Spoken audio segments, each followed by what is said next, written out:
I am all for making sure that we are spending taxpayer dollars in a very responsible way. And the way that we define responsible is maybe a little different, right? We know that Ramaswamy wants to cut 75% of our federal workforce. I don't think that that's responsible. And here's the reality. We have nothing but billionaires that have been appointed to hopefully make good decisions for us everyday working families. I don't know how that's going to work out, but we will see. But why isn't that we're having a conversation about what it takes to actually bring in more revenue, right?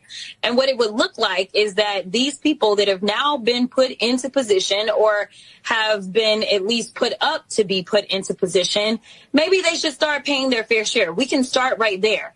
Instead of looking for cuts to things such as PBS or looking for cuts to things such as SNAP benefits or looking to make sure that we cut down on the workforce for Social Security or maybe even cutting back on Social Security. Maybe we should start with making sure that we have more income coming in. And I can guarantee you Elon Musk has a few extra dollars that he could lend to help this country out. Elon Musk and Vivek Ramaswamy have left the Capitol, and their parting words were that they, quote, want to meet with Democrats next time. Would you meet with them? Oh, I would meet. Now, I don't know that they want to meet with me, but I would absolutely, listen, if they are going to have this little DOGE commission or whatever it is that they are calling, I absolutely want to understand as much about it as I can so that I can report back. It's kind of like that time that we had to go and see the January 6ers at the jail. I had to show up to make sure that the truth was going to be reported. So absolutely, come and see me, guys, and let's have a talk so I can make sure that the truth is in the atmosphere. Look, I think it's the time for staying in safe spaces is over. We should be able to go in spaces and have that conversation.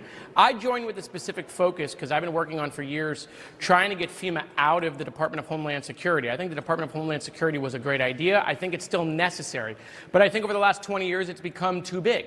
And so I think FEMA needs to be a direct report to the White House like it was when it was originally created. I think there's evidence that Secret Service probably should come out of DHS and also be a direct report to the White House. So that's where these conversations are going to have, and so I'm willing to go there and have it. I'm sure there's going to be things that Elon and Vivek are going to come up with that I'm vehemently going to disagree on, and I will make sure that I'm a loud voice voting against that stuff.